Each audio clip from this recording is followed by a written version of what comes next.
Hello student, कैसे हैं आप लोग। उम्मीद है कि ठीक ठाक होंगे, घर में होंगे और सुरक्षित होंगे। देखिए, आज का हम वीडियो लेक्चर में क्या पढ़ने जा रहे हैं। आज के वीडियो लेक्चर में पार्ट 23 का वीडियो लेक्चर पढ़ेंगे, जिसमें जेईई मेंस के क्वेश्चन होंगे। तो आज एक मैं नया कॉन्सेप्ट बताऊंगा, ठीक है। आज मैं एक नया कॉन्सेप्ट बताऊंगा। और देखिए, कल मैं टेलीग्राम में एक मैसेज दूंगा। कल से क्लासें बंद हो जाएंगी यूट्यूब में। अब क्लासें नए सिस्टम से चलेंगी। वो सिस्टम क्या है, मैं यूट्यूब चैनल पे और टेलीग्राम चैनल पे एक मैसेज दूंगा। उस मैसेज को सब लोगों को फॉलो करना है और तब आगे क्लासें चलेंगी। कैसे चलेंगी, आगे की क्लासों का शेड्यूल क्या होगा, मैं कल आपको मैसेज के द्वारा टेलीग्राम और यूट्यूब के माध्यम से सारा प्रोसेस आपके साथ शेयर करूंगा। तो बिना समय खराब किए हुए शुरू करते हैं आज आगे का प्रोसेस। तो प्रोसेस क्या है, तो सब लोग देखिए, मैं क्वेश्चन लिख देता हूं क्योंकि आपके पास टेलीग्राम में मैंने सीटें तो डाली हैं, क्योंकि शायद किसी बच्चे ने हार्ड कॉपी ली हो। तो देखिए, टेलीग्राम से जो सीटों से आप हार्ड कॉपी लिए होंगे तो थोड़ा सा डार्कनेस कम हो गई होगी। तो जब आप मेरे पास एडमिशन के लिए आएंगे या किसी तरह मैनेज करके आप आइए मेरे पास, तो मैं आपको हार्ड कॉपी करके प्रोवाइड कराऊंगा हर एक चैप्टर की। आपको हार्ड कॉपी तो लेनी है। देखिए वो क्या होगा, मैं पूरा मैसेज आपको बता दूंगा। देखिए, हेडिंग लिखेंगे।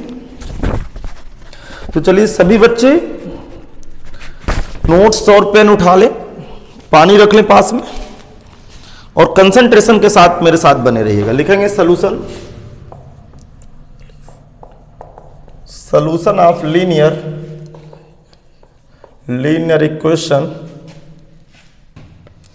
Linear equation by matrix method.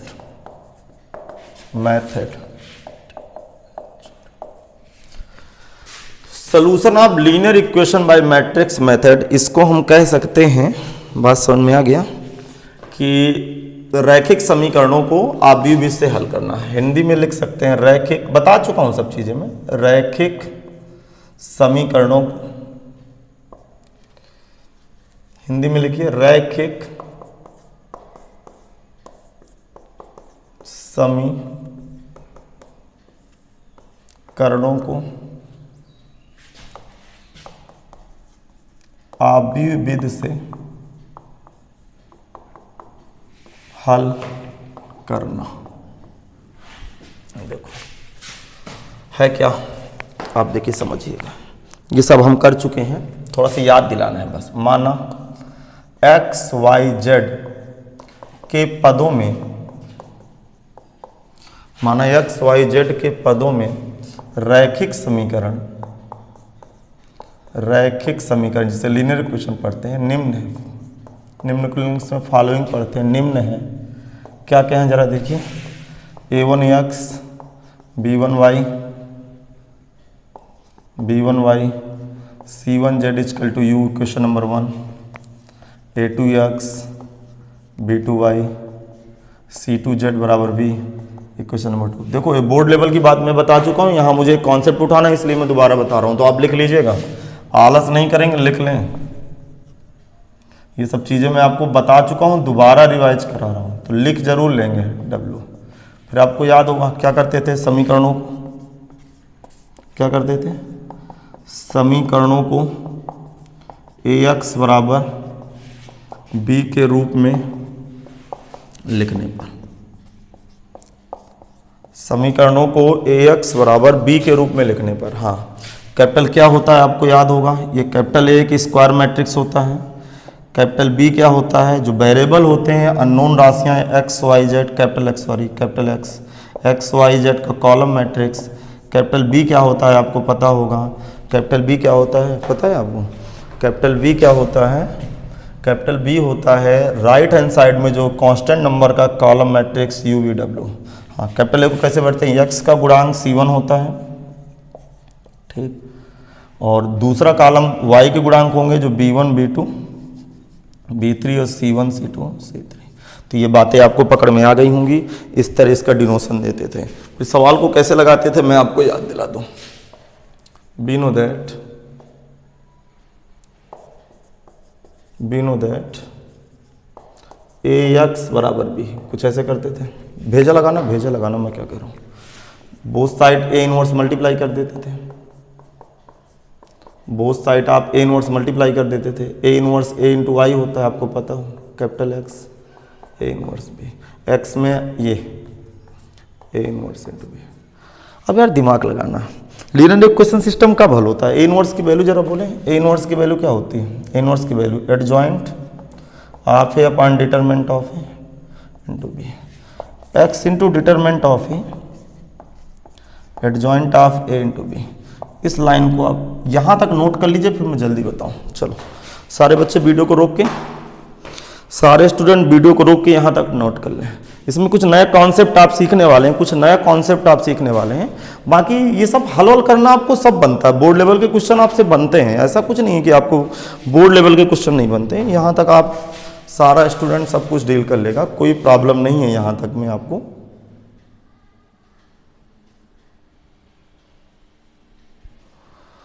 तो यहाँ तक आपको किसी प्रकार की कोई समस्या नहीं है, आप क्वेश्चन यहाँ तक डील कर लेंगे, कोई प्रॉब्लम नहीं है यहाँ तक के क्वेश्चनों पे। आगे की कहानी क्या है, उस कहानी को मैं समझाने की कोशिश करता हूँ, समझाने की मैं कोशिश करता हूँ। सुन रहे यार, पूरा डिपेंड है, जरा दिमाग लगाइए। एक बात तो ये सुन लीजिए कि यदि देखो इस पे 3 कंडीशन होंगे। सिंगुलर नॉन सिंगुलर मैट्रिक्स आपको पता होगा, सिंगुलर मैट्रिक्स किसे कहते हैं आपको पता होगा, जिसकी डिटरमिनेंट वैल्यू 0 हो सिंगुलर मैट्रिक्स होता है। नॉन सिंगुलर का मतलब क्या होता है, जिसकी डिटरमिनेंट वैल्यू 0 ना हो। तो नोट करके 2-3 बातें लिखेंगे, 2-3 बातें। देखो दिमाग लगाना है, थोड़ा सा आप दिमाग लगाइएगा, ठीक। यदि determinant A does not equal 0 है, यदि पहले नंबर में यदि determinant A does not equal 0 है, तो दिए गए समीकरण का निकाय लिखो। तो दिए गए समीकरण का निकाय, तो दिए गए समीकरण का निकाय संगत, कंसिस्टेंट पढ़ते हैं इंग्लिश में पढ़ते हैं कंसिस्टेंट। तो दिए गए समीकरण का निकाय संगत होगा।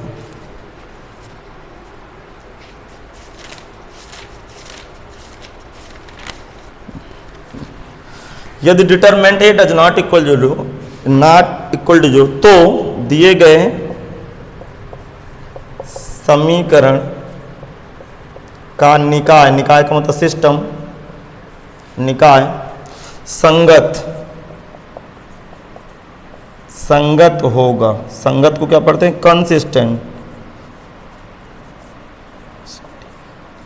कंसिस्टेंट होगा तथा X, Y, Z के एक ही मान होंगे। एक मान को तो यूनिक वैल्यू देगा, इतना ध्यान रखना। X, Y, Z की जो वैल्यू होगी वो यूनिक होगी। तो क्या लिखें, यदि determinant A does not equal to 0, अर्थात साइंटिफिक वैल्यू 0 ना हो, बात समझिएगा। तो X, Y, Z तो समीकरण का निकाय संगत होगा, जिसे कंसिस्टेंट होगा, तथा X, Y, Z के एक ही मान होंगे।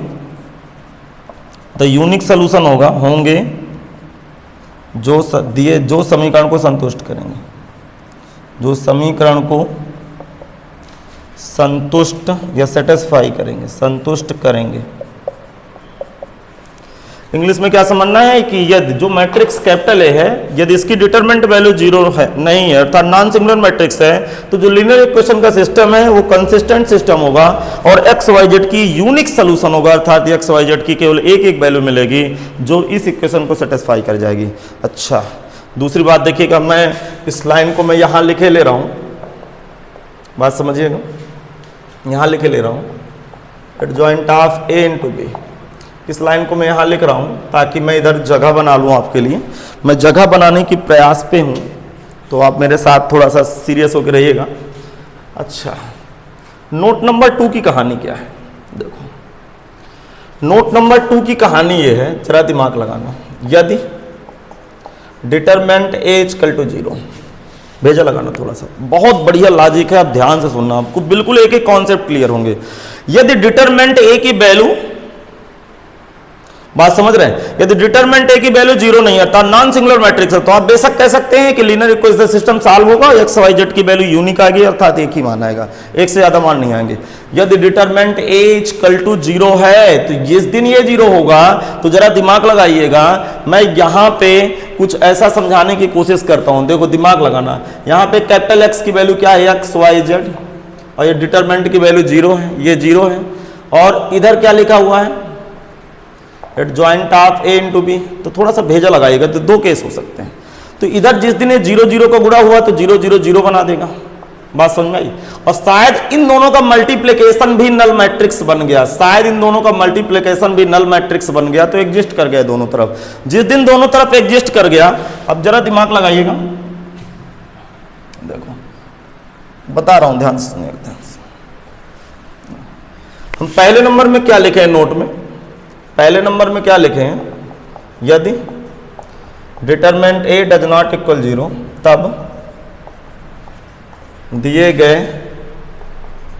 समीकरण का निकाय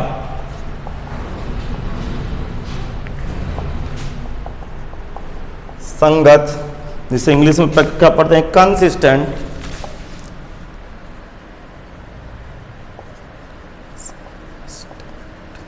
कंसिस्टेंट होगा, मतलब संगत निकाय होगा, तथा इस स्थिति में दिए गए समीकरण से एक्स वाई जेड के एक ही मान प्राप्त होंगे जो दिए गए समीकरण को संतुष्ट करेगा। ठीक, दूसरे नंबर की बात समझो। हाँ, मैं क्या आपके साथ डिस्कस करना चाहता हूं, जरा ध्यान से सुनना, जरा ध्यान से सुनना। ठीक, यदि इसकी वैल्यू जीरो नहीं है, जीरो नहीं है तो आप समझ गए होंगे, तो जब जीरो नहीं है तो कुछ ना कुछ वैल्यू देगा, इधर भी एक डिब्बा बनेगा, इधर भी एक डिब्बा बनेगा, इस डिब्बे में एक्स के टर्म में रहेगा, कंपेयरिंग कर लेंगे एक्स वाई जेड की, एक एक मान आएंगे, ज्यादा मान नहीं आएंगे। जिस दिन यार केस जरा दिमाग लगाना, सपोज दैट यहां पे लिखा हुआ है एक्स वाई जेड और ये नल मैट्रिक्स, अच्छा डिटरमिनेंट ए की वैल्यू जीरो आ गई, तो जरा दिमाग लगाना, यदि भेजा लगाना थोड़ा सा, यदि determinant A equal to zero तब, और लिखता हूं, देखो दिमाग, ये जीरो आ गया, सपोज दैट इधर भी null, adjoint of A into B भी नल मैट्रिक्स बन गया, शायद बन गया, आभास करो कि एडजॉइंट ऑफ ए का गुणा जिस दिन मैं बी से किया नल मैट्रिक्स बन गया, तो इधर मैं कुछ भी यहां गुणा, ये जीरो का गुणा करूंगा तो इधर भी नल मैट्रिक्स बन जाएगा, अर्थात एक्स वाई जेड की जगह कुछ भी रखूं, सपोज दैट देखना एक्स वाई जेड की जगह 1 2 3 रख रहा हूं, फिर यहां जीरो डाल रहा हूं तो क्या जीरो जीरो हो जाएंगे, अर्थात इसका मतलब यदि determinant A equal to zero है और adjoint of A into B बराबर adjoint of A into B null matrix है, NULL नल मैट्रिक्स है, नल मैट्रिक्स है, बात समझना। तब देखो दोनों तरफ एडजस्ट हो गया, यदि ये नल मैट्रिक्स है तो ये भी तो नल मैट्रिक्स बन गया, तो LHS बराबर RHS, तो x के बहुत सारे मान होंगे, जरा दिमाग लगाना, x की जगह स्वादानुसार कुछ भी भर दो, 1 2 3 भर दो, 4 5 6 भर दो, अर्थात यहाँ एक्स वाई जेड की जगह कुछ भी भरेंगे तो जीरो को गुणा जीरो जीरो जीरो जीरो हो जाएगा। इसका मतलब जिस दिन डिटरमिनेंट ए की वैल्यू जीरो तो लेफ्ट हैंड साइड में नल मैट्रिक्स बन रही है, और राइट हैंड साइड में यदि ये नल मैट्रिक्स है तो इधर नल मैट्रिक्स बनना है, अर्थात x के बहुत सारे मान होंगे जो दिए गए समीकरण को क्या कर देंगे, संतुष्ट कर देंगे। तब दिए गए समीकरण का निकाय फिर संगत हो गया, संगत इंग्लिश में कंसिस्टेंट,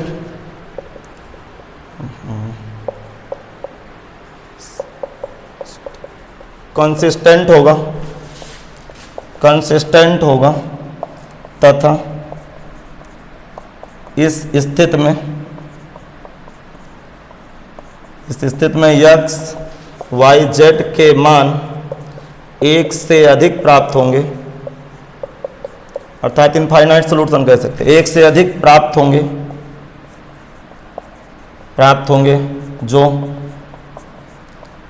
दिए गए समीकरण को संतुष्ट करेंगे, सेटिस्फाई करेंगे। फिर से एक बार बात पकड़ लें, एक बार देखिए इधर से, फिर से मैं एक बार समझाने की कोशिश करता हूं, मैं फिर से एक बार आपके साथ डिस्कस करने की कोशिश करता हूं। दिमाग लगाने क्या लिखा है, कैपिटल H डिटरमिनेंट A, इधर adjoint of A into B. मैंने क्या लिखा, कैपिटल X के पास अब मैट्रिक्स क्या है, X Y Z, suppose that इसकी वैल्यू 0 हो गई। देखो ये यूनिक केस होता है, यदि डिटरमिनेंट की वैल्यू 0 नहीं है तो वैल्यू संगत निकाय का मतलब क्या होता है, कंसिस्टेंट सिस्टम का मतलब क्या होता है कि वैल्यू हल हो जाएगा, अर्थात ये सोल्यूशन दे देगा। ठीक है, तो यदि डिटरमिनेंट इज इक्वल टू 0 है तब consistent linear equation consistent system होगा, एक्स वाई जेड की यूनिक वैल्यू मिलेगी, एक एक मान मिलेगा जो दिए गए समीकरण को संतुष्ट करेगा। अच्छा दिमाग लगाना, यदि डिटरमिनेंट की वैल्यू 0 है और ये नल मैट्रिक्स है, नल मैट्रिक्स का मतलब ये 0 0 0 लग गया, समझ में आ गया। अब जरा दिमाग लगाइए, मैंने यहाँ एक्स की जगह 1 2 3 डाला, यहाँ 0 डाला, यहाँ पे 0 0 0 डाला, तो क्या अंडा बराबर अंडा नहीं आ जाएगा, दिमाग लगाओ, एग्जिस्ट हो गया। ठीक, जिस दिन मैं एक्स वाई जेड की जगह 2 3 4 डालूंगा तो भी अंडा बराबर अंडा आ जाएगा, यहां 5 6 7 डालूंगा तो भी बराबर हो जाएगा। अर्थात यदि डिटरमिनेंट है कि दोनों लॉजिक एक साथ बैठ जाए, यदि डिटरमिनेंट इज इक्वल टू 0 और adjoint of A into B null matrix हो तो दिए गए समीकरण का निकाय फिर कंसिस्टेंट होगा, अर्थात एलएचएस बराबर आरएचएस होंगे। इस स्थिति में एक्स वाई जेड के एक से ज्यादा मान प्राप्त होंगे, अर्थात इनफाइनाइट सोल्यूशन प्राप्त होंगे, अनंत सोल्यूशन प्राप्त होंगे, एक से बहुत ज्यादा मान प्राप्त होंगे जो दिए गए समीकरण को संतुष्ट करेगा। अच्छा तीसरा केस देखना, देखो देखो ध्यान से सुनो, यदि डिटरमिनेंट 0 है और ये नल मैट्रिक्स नहीं है, ये नल मैट्रिक्स नहीं है, तो जिस दिन ये नल मैट्रिक्स नहीं है उस दिन यहां पे कोई ना कोई नंबर भरा होगा, और ये भैया 0 0 0 भरा होगा, यहां पे कोई ना कोई नंबर भरा होगा। जब कोई नंबर भरा होगा तो यहां पे एक्स वाई गोल ही हो गया, अर्थात नो सोल्यूशन। इसका मतलब एक कोई सोल्यूशन नहीं होगा, तो किस कंडीशन में नो सोल्यूशन देगा, यदि डिटरमिनेंट इज इक्वल टू 0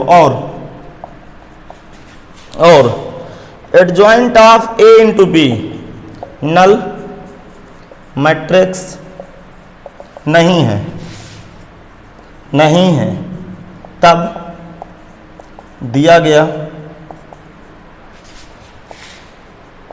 समीकरण निकाय तब दिया गया समीकरण निकाय असंगत, असंगत इंग्लिश में inconsistent,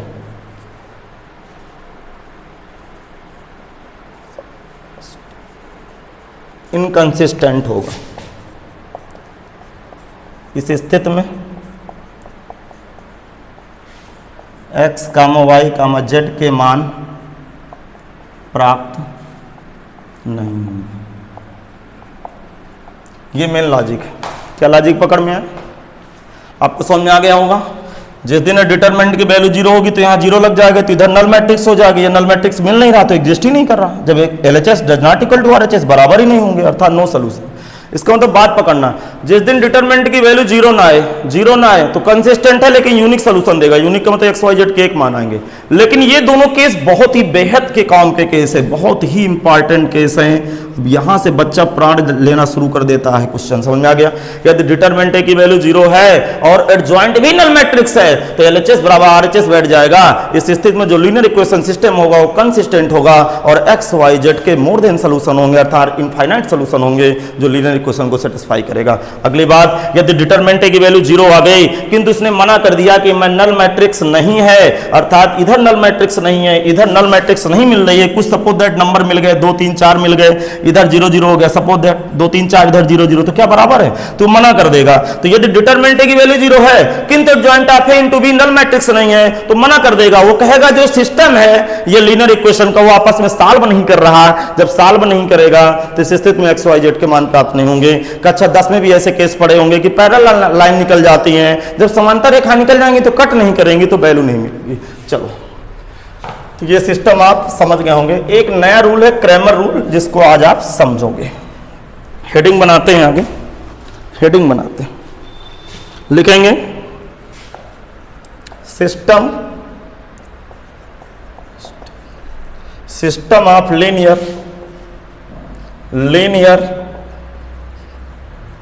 equation, system of linear equation, यहां लिखेंगे क्रैमर रूल। ठीक, किसको क्या पढ़ते हैं? क्रैमर नियम। यार दिमाग लगाना, भेजा लगाइएगा।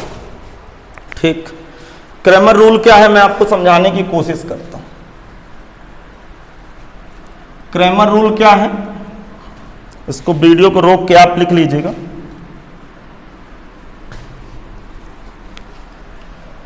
देखो यार, क्रैमर रूल क्या है मैं भी आपको तुरंत समझाता हूं, परेशान नहीं होना है। लिखेंगे दिए गए x, y, z के पदों में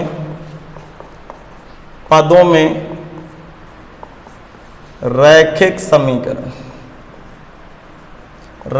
समीकरण a1x b1y प्लस c1z बराबर d से लिखे दे रहा हूं। Question number 1, a2x b2y c2z equal to, इसको d1 से इसको d2 से लिख रहा हूं। ठीक, a3x b3y c3z equal to d3 से लिख रहा हूं। क्वेश्चन नंबर 3 डाल दिया। क्या मेरी बातें आपको पकड़ में आ रही हैं? देखो यार, देखो यही इक्वेशन मैट्रिक्स मेथड से भी हल हो जाएगा, क्रैमर रूल से भी हल हो जाएगा, किंतु बोर्ड लेवल में मैट्रिक्स मेथड है। बोर्ड लेवल पे आपके बोर्ड लेवल के जो सिलेबस है उस बोर्ड लेवल के सिलेबस में मैट्रिक्स मेथड है, जबकि बोर्ड लेवल के सिलेबस में क्रैमर रूल नहीं है। अर्थात परीक्षा में कोई लीनियर इक्वेशन सिस्टम सॉल्व करने के लिए आए, बोर्ड की बात कर रहा हूं, कक्षा 12 की जब आपकी बोर्ड परीक्षाएं होंगी तो आप लीनियर इक्वेशन सिस्टम को मैट्रिक्स मेथड से हल करेंगे, जिसको मैं कई बार बता चुका हूं, एनसीईआरटी में ढेर सारे सवाल कर चुका हूं। किंतु जो लीनियर इक्वेशन दे रखा होगा वो क्रैमर रूल से भी हल हो जाएगा, किंतु ये क्रैमर रूल हल तो कर देगा एक्स वाई जेड की वैल्यू, बोर्ड लेवल में नहीं लगाना, क्योंकि बोर्ड लेवल के सिलेबस में क्रैमर रूल नहीं है। चलो मैं दिखाता हूं। इसमें देखिए 3 सारणिक बनती है। एक सारणिक को आपको डेल्टा से बनाना है, डेल्टा कहूं या इसको डी नाम दे दूं। इसको कैसे बनाना है?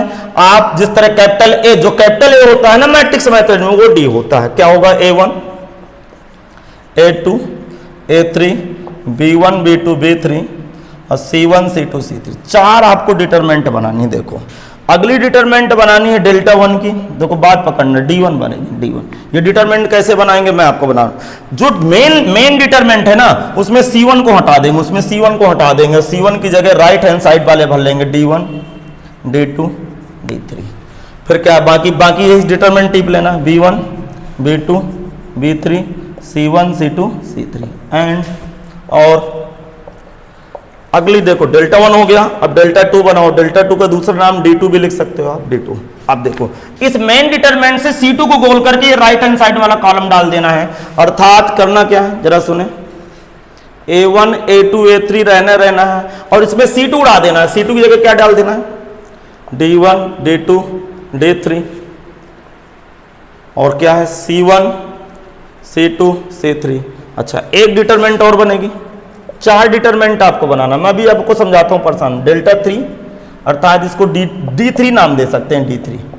ठीक, अच्छा अब क्या करोगे? इस मेन डिटरमिनेंट में C3 की जगह क्या डाल दोगे? D1 D2 D3। अर्थात क्या है? A1 A2 A3 B1 B2 B3। यहां क्या डालोगे? D1 D2 D3। सुनना, इसी तरह का linear equation system matrix method से भी हल होगा और क्रैमर रूल से भी हल होगा, किंतु बोर्ड लेवल में क्रैमर रूल नहीं लगाना है, क्योंकि बोर्ड लेवल में क्रैमर रूल आपके सिलेबस में नहीं है। मेंस लेवल के सवाल क्रैमर रूल से ही लगेंगे। दोनों में फर्क है किंतु आंसर सेम आएगा। क्यों आंसर सेम आएगा? क्योंकि लीनियर इक्वेशन को सॉल्व कर रहे हैं तो चाहे मैट्रिक्स मेथड से लगाएं या क्रैमर रूल से लगाएं, आंसर तो सेम देगा वो। किंतु बोर्ड लेवल में क्रैमर रूल नहीं लगाना है। मैट्रिक्स मेथड लगाना है, क्योंकि इस बोर्ड लेवल के सिलेबस में क्रैमर रूल नहीं है। तो कोई आपके माइंड में किसी प्रकार का डाउट तो है नहीं? डाउट तो हट गया। चलिए भैया मुझे डाउट हट गया, अब मैं समझाता हूं।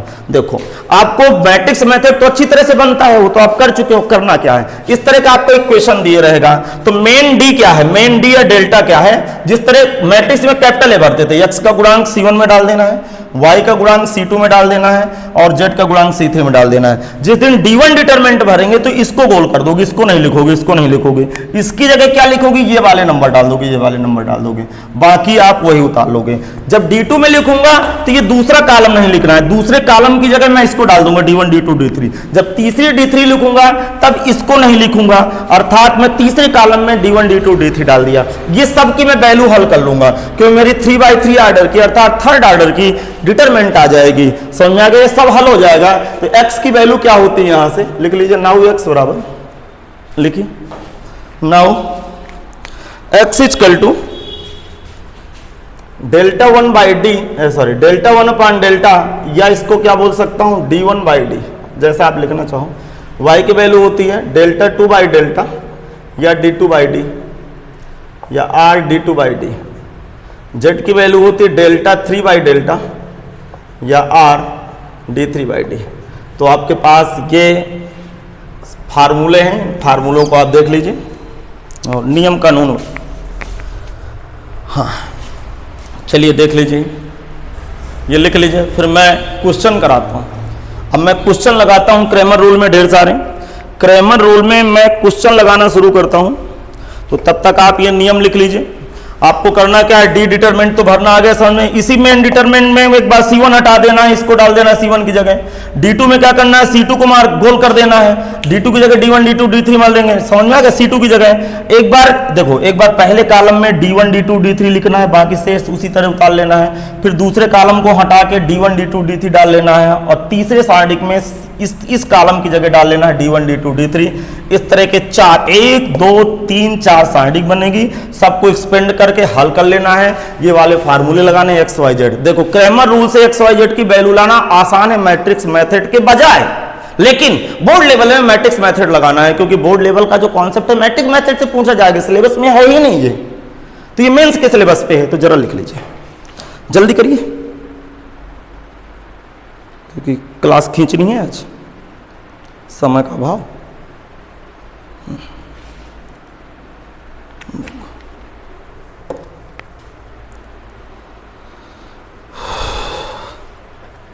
चलो क्वेश्चन लिखते हैं।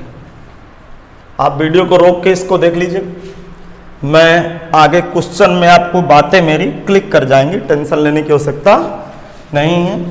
जब मैं क्वेश्चन कराऊंगा तो ये बातें आपको भी क्लिक कर जाएंगी। लिखते हैं क्रैमर नियम से, लिखेंगे क्रैमर रूल से समीकरणों को हल कीजिए, हल कीजिए।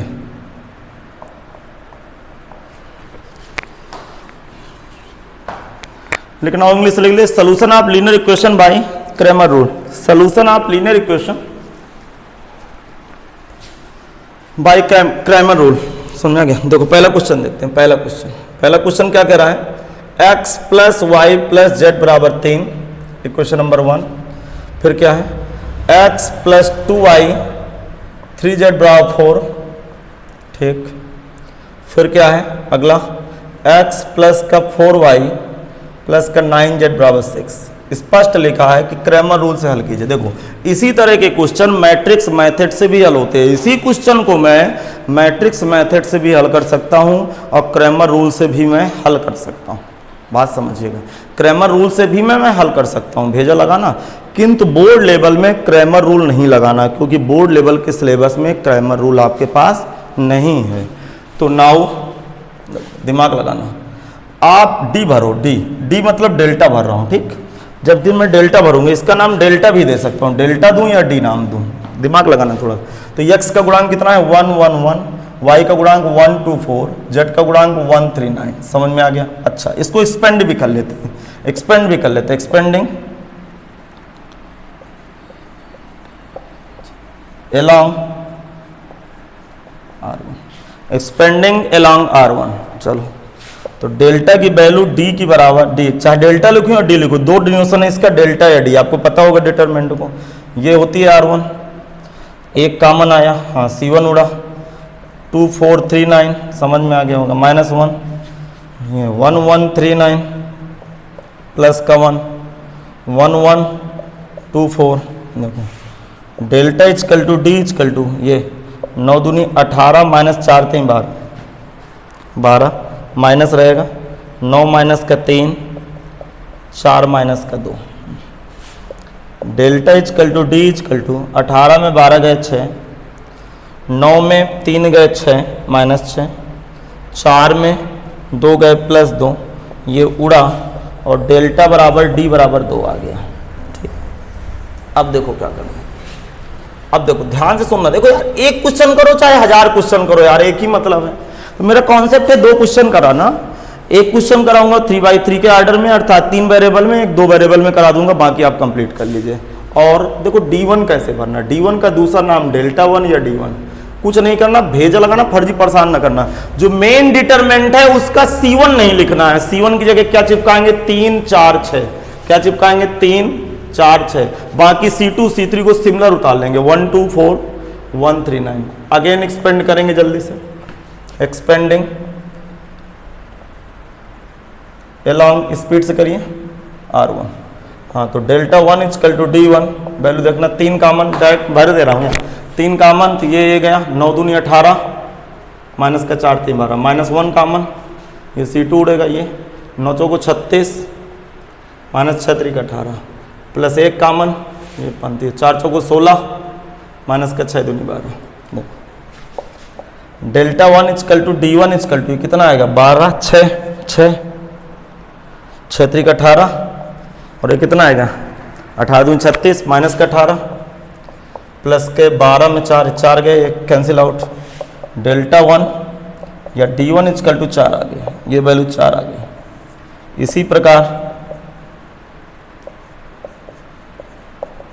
इसी प्रकार डेल्टा 2 की वैल्यू डालता हूँ, डेल्टा 2 की वैल्यू D2, D2 कैसे मिलेगा ध्यान से सुनना।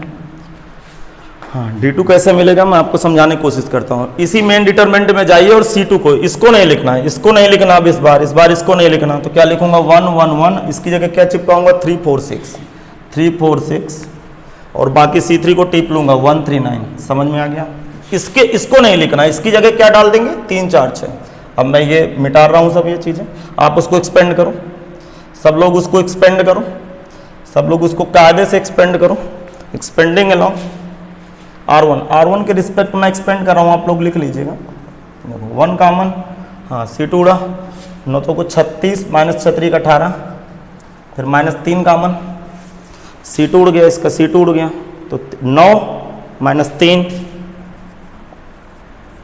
प्लस 1 कॉमन हुआ, जिस दिन 1 कॉमन हुआ तो ये उड़ गया 6 माइनस 4। देखना अब ध्यान से देखना, ध्यान से, जगह का अभाव है, देखिएगा इतना बड़ा बोर्ड है फिर भी छोटा पड़ जाता है क्योंकि बड़ा लिखता हूँ ना फॉन्ट D2। देखो यहाँ 18 आया, यहाँ 18 आया, 18 आया, यहाँ पे माइनस का प्लस का 6 आया तो माइनस का 18 हो गया, और यहाँ पे अगेन 2 आ गया, 18 फिर डलन गया, 18 6 3 18 बराबर डेल्टा 2 इजकल टू D2 बराबर फिर 2 आ गया, फिर 2 आ गया। इसी प्रकार अब क्या बचा, अब आपके पास डेल्टा 3 का वैल्यू आ गई, डेल्टा 3 का मतलब D3। देखो D3 कैसे भरेंगे, इसमें ये जो C3 है इसको नहीं भरेंगे, क्या भरेंगे 1 1 1 1 2 4 1 2 4 और 139 की जगह क्या लगा दूंगा 3 4 6। फिर इसको R1 के रिस्पेक्ट एक्सपेंड करो सब लोग, डेल्टा 3 इजकल टू D3 की वैल्यू एक्सपेंड करो, एक कॉमन होगा, ये C1 उड़ा तो 6 दूनी 12 माइनस 4 चौको 16, फिर इसके बाद -1 कॉमन होगा। आप देख लीजिएगा, स्पेंडिंग करना तो आता है यार। 6 -4 और फिर +3 कॉमन होगा तो 4 -2। तो डेल्टा 3 = D3 की वैल्यू क्या सेट हो रही है? 6 नहीं 12 में 16 12 में -16 -4 और यहाँ +2 -2 यहाँ पे +2 3 दूना 6। ठीक, 3 दूना 6 वैल्यू आ गई। 6 - 6 डेल्टा 3 = D3 = 0 बैठ गई, वैल्यू 0 बैठ गई। लिख लीजिए जल्दी से।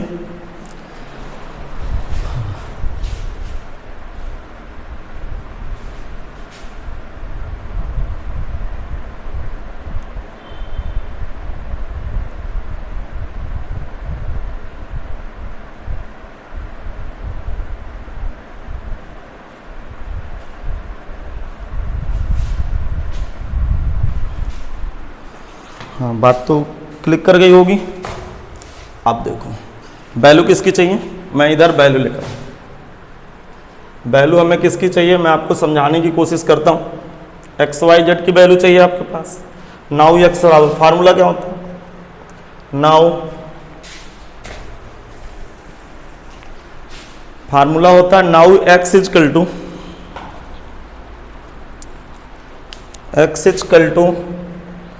Delta 1/डेल्टा = D1/D। हाँ, वैल्यू डालो D1/D। D1 की वैल्यू कितनी? ये 4/2 वैल्यू 2 आ गई x की। y बराबर क्या होता है? डेल्टा 2/डेल्टा। देखो डिनोमिनेशन आपको एक लेके चलना है, दोनों लेके चलना कोई जरूरी नहीं, आप कर सकते हो। तो D2 की वैल्यू कितनी है? 2। तो 2/2 बराबर 1 आ गया। z की वैल्यू क्या होती है? डेल्टा 3/डेल्टा अर्थात D3/D = साइड D3 की वैल्यू 0/2 = 0। तो 2 1 0 इसका आंसर आ रहा है। देखो एडजस्ट करके देखते हैं। 2 1 0 3 हो जाएगा। यहाँ 2 है, बात समझना। यहाँ 2 है, यहाँ 1 है, बात समझिएगा। तो 2 2 2 4 0 है। कुल मिला के बैलेंसिंग है। जरा इधर देख के लेते हैं। x की जगह वैल्यू 2 है और y की जगह 1 है तो 4 आ गया। z की जगह 0 तो 4 2 6 अर्थात ये XYZ की जो वैल्यू आई है इस इक्वेशन को सेटिस्फाई कर गई। तो क्रैमर रूल भी आपको पकड़ में आ गया। क्रैमर रूल से क्वेश्चन ज्यादा आसानी से हल होता है मैट्रिक्स मेथड के बजाय। लेकिन यहाँ क्रैमर रूल लगा नहीं सकते आप। कंपटीशन लेवल में तो आप XYZ की वैल्यू लाने के लिए जल्दी से काम कर डालेंगे, लेकिन बोर्ड लेवल में नहीं लगा सकते क्योंकि बोर्ड लेवल में क्रैमर रूल आपका नहीं है। इसी सवाल को यदि बोर्ड लेवल में आता और कहता कि इसको सॉल्व कीजिए तो आपके माइंड में एक चीज क्लिक करना चाहिए, क्रैमर रूल से नहीं लगाना, हमें मैट्रिक्स मेथड से लगाना है क्योंकि हमारे सिलेबस में बोर्ड लेवल में क्रैमर रूल नहीं है। तो ध्यान रखेंगे, बाकी आपको कॉन्सेप्ट पकड़ में आ गया। अच्छा, दूसरा क्वेश्चन लिखते हैं। एक क्वेश्चन में 2x2 के ऑर्डर में करके ढेर सारे मैं क्वेश्चन लिख दूंगा, आप उनको ट्राई करेंगे घर में। मैं ढेर सारे क्वेश्चन लिखूंगा जिनको आप ट्राई करेंगे।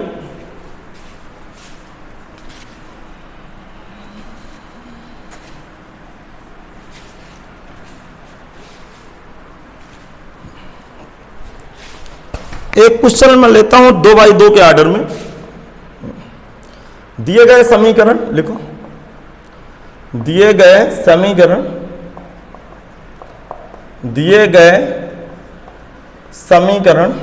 क्या है समीकरण? 5x + 2y = 4 equation number 1। अगला 7x + 3y = 5। यार 2 वेरिएबल है ना। जब 2 वेरिएबल में इक्वेशन होते हैं तो 2 ही अननोन राशियां x y z। तो जो डिटरमिनेंट बनने वाली है तो यहाँ पे डिटरमिनेंट पता है क्या बनने वाली है? 2x2 के ऑर्डर में बनेगी। तो नाउ डेल्टा या दूसरा नाम d क्या होगा? x का गुणांक 5 7 2 3। हल कर लेते हैं, तुरंत हल हो जाएगा। 5 3 15 - 14 अर्थात डेल्टा = d = 1 बैठ गया। इसी प्रकार कोई बताएगा डेल्टा 1 का दूसरा नाम? अरे स्कूल का नाम, घर का नाम, आपके भी डबल नाम होंगे ना। देखो ये C1 नहीं लिखा जाता, C1 की जगह क्या चिपकाऊंगा? 4 5। और बाकी देखो मेन डिटरमिनेंट के C1 में राइट हैंड साइड का जो कांस्टेंट नंबर है उनको C1 में डालेंगे। ठीक, तो जिस दिन मैं इसको C1 में डालूंगा उस दिन मुझे क्या मिलेगा? 4 3 12 - 5 दूना 10 = 10 वैल्यू आ गई। समझ में आ गया होगा। ठीक, इसका मतलब डेल्टा 1 = D1 = 2 खा गया। इसी प्रकार यार बेवकूफ़ बनाने वाला धंधा है क्रैमर रूल यार, इतना आसान है। हर एक चीज़ मैंने आपको आसान करने की कोशिश की है। देखिए देखे होंगे मैं लगभग 43 वीडियो 43 वीडियो बन जाएंगे यहाँ से, जो कि पड़े हुए हैं यूट्यूब में। कितनी मेहनत कर गए आपके साथ, आपका दिल ही बता रहा होगा। वाकई मैंने मेहनत किया 2 महीने आपके साथ। 16 अप्रैल से पढ़ा रहा हूँ, आज 13 तारीख है, 3 दिन बचे, कहानी खत्म। अब आपके ऊपर है, देखिए आप मुझसे पढ़ना चाहते हो नहीं पढ़ना चाहते हो। तो मैं सिस्टम बताऊंगा, उस सिस्टम के तहत क्लासें चलेंगी। उम्मीद है कि आप फॉलो करोगे, नहीं आपकी जिंदगी खराब हो जाएगी, इतना बता दे रहा हूं। हाँ, D2 का मतलब क्या होता है, इस मेन डिटरमिनेंट में C1 को लिखना है किंतु C2 को नहीं लिखना। तो 5 7 C2 को नहीं लिखना तो क्या लिखना है C2 को, 4 5। इसको जरा हल करके बताओ। Delta 2 equal to D2 equal to कितना, 5 5 25 माइनस 7 चौक 28, वैल्यू आ गई -3, अर्थात डेल्टा 2 बराबर D2 की वैल्यू -3 आ गई। नाउ x की वैल्यू क्या होती है, x की value D1 delta 1 by delta या D1 बाई D, ठीक बोल रहा हूँ। हाँ, तो x की वैल्यू डेल्टा 1 बाई डेल्टा, अच्छा डेल्टा की वैल्यू 1 है, ये 2 है, तो 2/1 बराबर 2 आ गया। और y इक्वल टू क्या होता है फार्मूला, डेल्टा 2 बाई डेल्टा या कहूँ या क्या कहूँ D2 बाई D। यार एक ही डिनोशन लेके चलना, मैं 2 क्यों लेके चल रहा हूँ आपके लिए। माइनस का 3 और इसकी वैल्यू 1 है, तो y बराबर -3। तो आंसर इज x बराबर 2, y बराबर -3। आप एग्जिस्ट करके देख भी लीजिए, x की जगह कितना है 2, तो 5 दूना 10, और y की जगह 3 है, -6, 10 में 6 गए 4, बैलेंसिंग है। इसको देख लेते हैं, 7 दूनी 14 माइनस 3 त्रिकाई 9, 14 में 9 गए, बैलेंसिंग आ गए। तो क्या क्रैमर रूल आपको पकड़ में आया।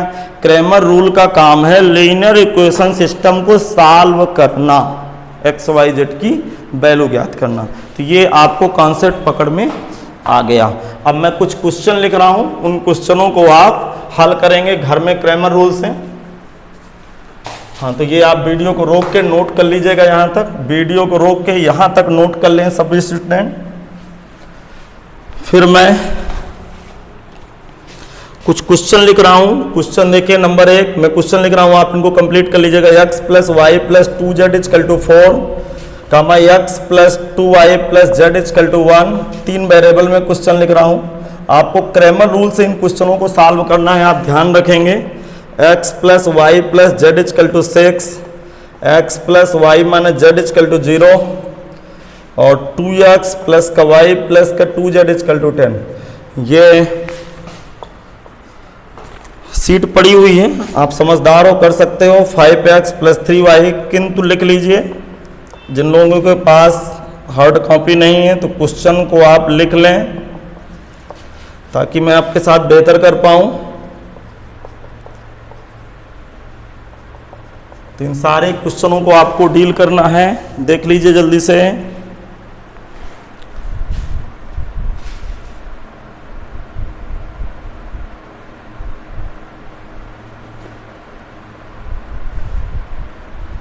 इन सारे क्वेश्चनों को आपको डील करना है।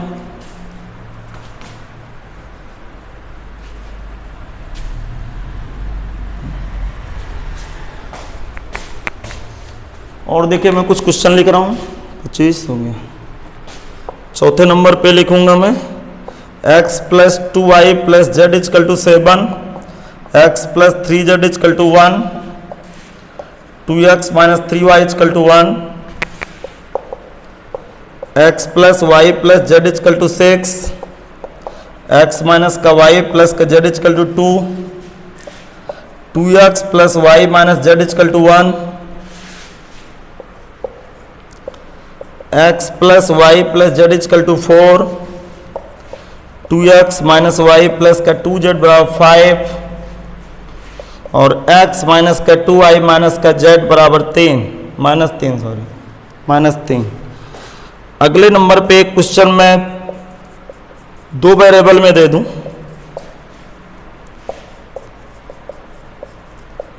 इतने क्वेश्चन आपके पास, आपको क्रैमर रूल से इतने क्वेश्चनों को डील करना है। कृपया सारे स्टूडेंट इन क्वेश्चनों को लिख लें ताकि आपको बेहतर समझ में आ जाए। अब यार करना क्या है हम लोगों को, हम लोगों को क्या करना है, कहो तो मैं एक सवाल और करा दूं कि जिसमें कुछ गुणांक गोल हैं एक्स वाई के। कोई क्वेश्चन मुझे दिखा अभी? कौन सा दिखा? ऐसा कोई क्वेश्चन है जिसमें कुछ गुणांक नहीं है? हाँ, ये वाला दिख रहा है। ये वाला क्वेश्चन मैं कर रहा हूँ, ये वाला चौथा नंबर में क्वेश्चन आपको बता रहा हूँ। ठीक, चौथा नंबर में क्वेश्चन बता रहा हूँ, बाकी आप नोट कर लीजिए, क्वेश्चन आप कंप्लीट करिएगा। दिए गए समीकरण, जिसका ये चौथा नंबर ये होमवर्क दिया, मैं बता रहा हूँ। दिए गए समीकरण, क्या है समीकरण? x plus 2y plus Z equal to 7, equation number 1। फिर x 3z equal to 1, equation number 2। और 2x माइनस का 3y equal to 1, equation number 3। ये तीनों इक्वेशन जल्दी से लिख लें। x plus 2y plus Z equal to 7, x plus 3z equal to 1, 2x minus 3y equal to 1। इन तीनों इक्वेशनों को लिख लें। अब देखो, इसको मैं क्रैमर रूल से आपको हल करा दे रहा हूँ, आप ध्यान से समझिए।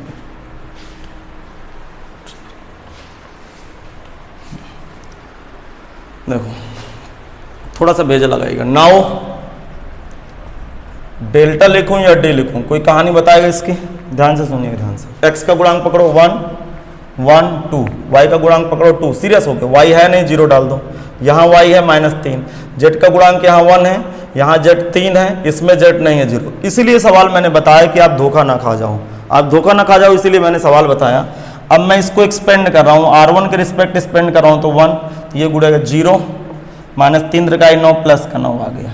फिर -2, ये कॉलम हटेगा तो 0 -6, ठीक। फिर प्लस का 1 आएगा तो ये हटेगा तो -3 और -0, अर्थात डेल्टा बराबर डी की वैल्यू कितनी आएगी? 9 प्लस का 12 माइनस का 3, ठीक। तो 12, 9 में 3 गए 6, 12 6 18, अर्थात डी बराबर 18 वैल्यू आ रही है। 18 वैल्यू देख लीजिए, कहीं गलत तो नहीं है मेरी समझ पे। 9 प्लस का 12 माइनस का 3 प्लस का 12, ठीक। 9 में 3 गए 6, 12 6 18, सही तो है। नाउ अब D1 डेल्टा 1 या D1, जरा सुने क्या होगी उसकी वैल्यू। ये C1 नहीं लिखा जाएगा, C1 की जगह क्या लिखूंगा? 711 711, बाकी उतार लूँ 20 -3 130। पुनः एक्सपेंड करूँ इसको, पुनः एक्सपेंड करूँगा। तो थोड़ा देखते रहिएगा मैं किधर लिख रहा हूँ। Delta 1 equal to D1, delta 1 equal to D1। हाँ, 7 आया, पहली रो उड़ी, पहला कॉलम उड़ा 0, -3 त्रिकाई 9 प्लस 9।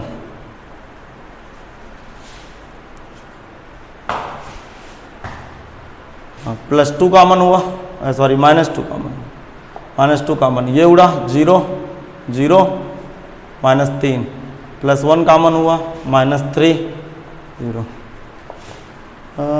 9 7 63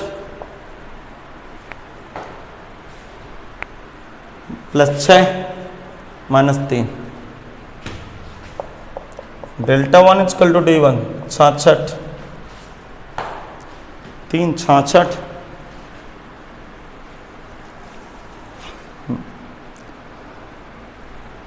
आप देख लीजिएगा इसका कहीं कैलकुलेशन तो गलत नहीं। ये 7 उड़ा, 1 उड़ा 0, माइनस का 3 त्रिकाई 9 प्लस का 9, ठीक। 2 0 -3 1 3 0, सही। 2 उड़ा 0, माइनस का 3, ये उड़ा -3 -0, 3 दूना प्लस का 6, 9 7 63।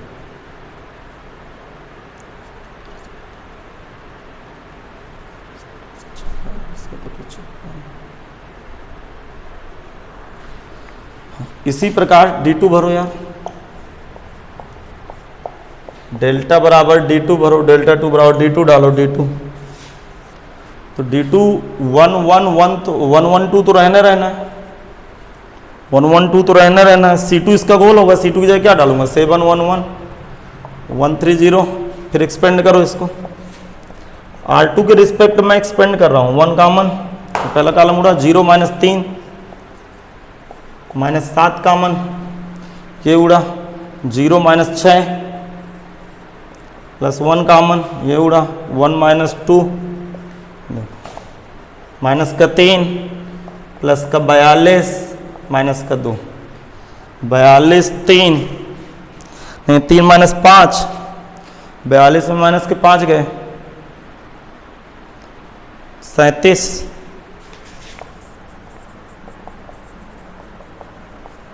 आ गई। ठीक, एक D3 भर लीजिए। इसी प्रकार D3 भरे, D3 मेन डिटरमिनेंट पे जाइए, 1 1 2 1 1 2 2 0 -3, और इसकी जगह क्या भरोगे, 7 1 1। एक्सपेंड करो जल्दी से, एक्सपेंड करिए, बता रहे हैं, x + 2y + z = 7, x + 3z = 1, 2x - 3y = 2। यार मान बड़े उल्टा सीधा आ रहे हैं, क्या पता है ये इक्वेशन में कहीं मिस्टेक हो यार। चलो देख लेते हैं यार, जो भी कॉन्सेप्ट पकड़ो बस, हो गया। देखो D3 बराबर क्या आ गया, इसको Δ3 भी नाम दे सकते हैं। मेन चीज़ है कॉन्सेप्ट समझना, आप कैलकुलेशन कर लेना यार।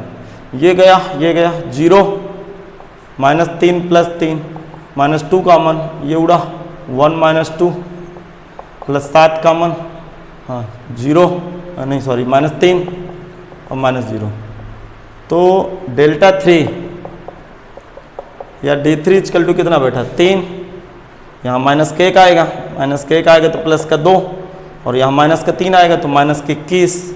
अब समझना, अब ये क्या, Δ3 बराबर D3 कितना आ गया, 3 2 5, 5 में 21 गए, -16 -16। नाउ x = x की वैल्यू क्या होती है, Δ1/Δ या D1/D, वैल्यू डालो। D1 की वैल्यू कितनी है, 66/18, काटना हो यार, काट दो यार, काट लेना अपने। Δ2/Δ = D2/D = D2/D, D2/D देखो, वैल्यू डालो D2/D की, वैल्यू डालें D2/D की, तो जब D2/D की वैल्यू डालेंगे, D2 कितना है, देखिए D2 कहाँ है, ये D2 37/18, ठीक, 37/18। Z बराबर क्या है, Δ3/Δ या D3/D, वैल्यू क्या आएगी, -16/18। यार ये वैल्यू आ गई XYZ की। अब चाहें तो इसको सेटिस्फाई करके यहाँ देख लीजिएगा, यदि सेटिस्फाई ना हो तो फिर हमारा कहीं कैलकुलेशन या गलत होगा या फिर दिया गया क्वेश्चन गलत होगा। कुल मिला के कॉन्सेप्ट आपको पकड़ में आ गया होगा। तो देख लेता हूँ यहाँ सेटिस्फाई हो रहे हैं कि नहीं हो रहे हैं, ना हो तो माफ करिएगा, क्योंकि कहीं ना कहीं कैलकुलेशन नाम से ढलंग गया हो। प्लस का 3Z यहीं देख लेता हूँ, 3Y पे 3Z पे देख लेता हूँ, चलो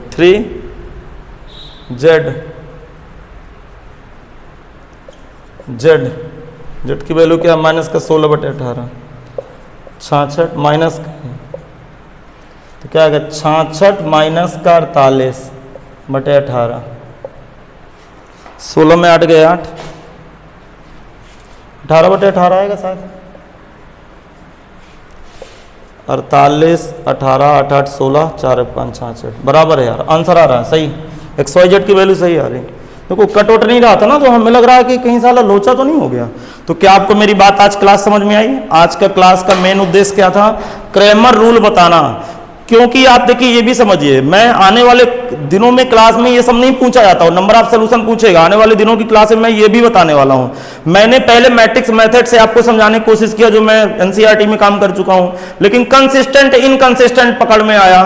कब देखो, जब डिटरमिनेंट ए की value 0, does not equal zero अर्थात नॉन सिंगुलर मैट्रिक्स हो तो यूनिक सोल्यूशन होगा, कंसिस्टेंट होगा। अब डिटरमिनेंट ए की वैल्यू जीरो में दो केस होते हैं, आप समझ गए होंगे कि जब डिटरमिनेंट ए की वैल्यू जीरो हो और adjoint of A into B भी नल मैट्रिक्स हो तो भी कंसिस्टेंट होगा, ढेर सारे मान मिलेंगे एक्स वाई जेड के, यूनिक वैल्यू नहीं, मोर देन सोल्यूशन होंगे, इनफाइनाइट सोल्यूशन होंगे जो समीकरण को संतुष्ट करेगा। तीसरी बात मैंने क्या लिखाई है कि यदि डिटरमिनेंट ए की वैल्यू जीरो है और adjoint of A into B null matrix नहीं है तो नो सोल्यूशन अर्थात इनकंसिस्टेंट लीनियर इक्वेशन है जिसमें कोई सोल्यूशन नहीं बनेगा अर्थात नो सोल्यूशन होंगे। फिर इसके बाद मैंने क्रैमर रूल बताया। तो उम्मीद है आज आपको क्लास मेरी समझ में आई होगी। तो सभी स्टूडेंट जल्दी से क्वेश्चन उतार लें। मिलते हैं कल इसी समय से।